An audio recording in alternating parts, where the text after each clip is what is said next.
গোইনংপাড়া Bru camp চত্বর থেকে এক যুবকের রক্তাক্ত দেহ উদ্ধার। ঘটনায় পুলিশ মামলা হাতে নিয়ে আটককৃত ৩ সন্দেহজনকে টানা জিজ্ঞাসাবাদ চালাচ্ছে। আমতলী থানাধীন বিক্রমনগর পঞ্চায়েতের দ্বারকাবাড়ি ঠাকুরপাড়া এলাকার স্বামীর হাতে তার স্ত্রীর খুনের ঘটনার রেশ কাটতে না কাটতেই বুধবার ৭ সকালে করবুক মহকুমার নতুন বাজার গোইনংপাড়া ব্রু ক্যাম্প চত্বর থেকে উদ্ধার হয় এক যুবকের রক্তাক্ত দেহ। ২৯ বছর বয়সী মৃত যুবকের নাম মনকি মারিয়ান।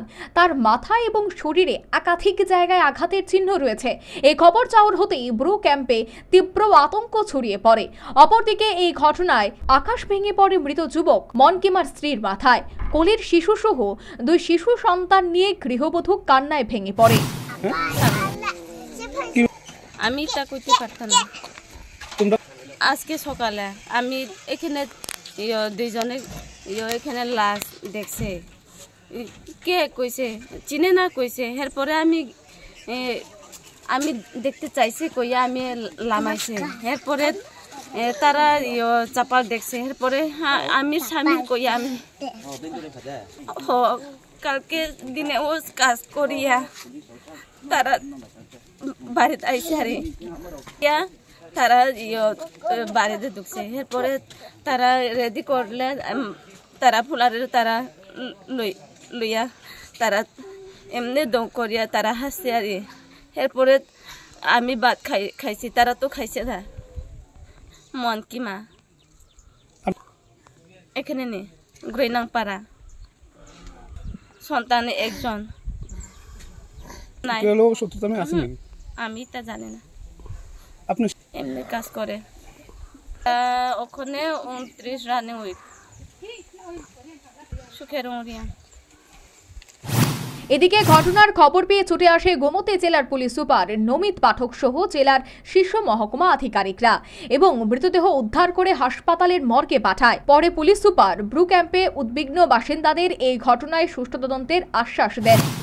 आपसे बात करी है, पुलिस आपकी मदद के लिए आई है। यहाँ पर हम जैसे आप तो एक कम्युनिटी बिल्कुल इंटैक्ट रहते हैं, तो यहाँ पर थोड़ा कम आना इसलिए होता है क्योंकि यहाँ पर ऐसा कोई लॉ एंड ऑर्डर इशू होता नहीं है।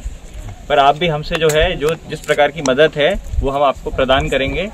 इसके अलावा इस केस को हम पर्सनली मतलब मैं आया हूँ, एसपी हमारे मतलब एसपी हिमसेल्फ हैज कम, उसके साथ हमारे आईपीएस प्रोबेशनर भी हैं, वो भी आए हैं। तो इसको बहुत सीरियसली ले रहे हैं हम घटना को, और जो भी इसमें जिसने जो इन्वॉल्व रहेगा उसको सज़ा मिलेगी, ये हम आपको अश्योर करते हैं। और आपकी तरफ से हमको थोड़ी जितनी मदद हो सकती है, क्योंकि घटना यहाँ पर हुई और हम तो बाद में आए हैं, तो जिसको कुछ भी अगर जितनी भी हेल्प हो पाएगी आपकी तरफ से तो आप पुलिस को काइंडली करिए। ঠিক আছে, আবার কও সারিনো সার ভাই সার ফাইমো তো আরিয়া বংতো একজন আইপিএস আইএস মানে তো অনেক মাথার তো সাইকো লামছে বংদিন মা ব্রু ফাইমত মামো মানে গতনা নক্তর খেন উসজলিস্তে কে ন পারা ব্রু স্তে কে বনু তুন্দি তখন চলে তকে জেনে তো কেমন না ৩ জন আত্মা থা আছো। ঠিক আছে, পুলিশ নো কিন্তু হেল্প লে মাখেনে স্কা। আচ্ছা, পরে পুলিশ সুপার সহ জেলার পুলিশ আধিকারিকরা এই ঘটনায় মোটিভ সন্ধানের অনুসন্ধান চালায় এবং সন্দেহভাজন ৩ যুবককে আটক করে নতুন বাজার থানায় নিয়ে আসে। খবর লেখা পর্যন্ত এই ঘটনায় পুলিশ মামলা হাতে নিয়েছে। মামলার নম্বর নতুন বাজার PS 04/2025 এবং আটককৃত ৩ সন্দেহভাজনকে টানা জিজ্ঞাসাবাদ চালাচ্ছে। তবে একাংশের অনুমান মদের আসরে বচসা থেকেই ঘটনা, কিন্তু কি কারণে মদের আসরে বচসা হয়েছিল তা বের করতে পুলিশ তদন্ত জারি রেখেছে। Bureau report, news vanguard.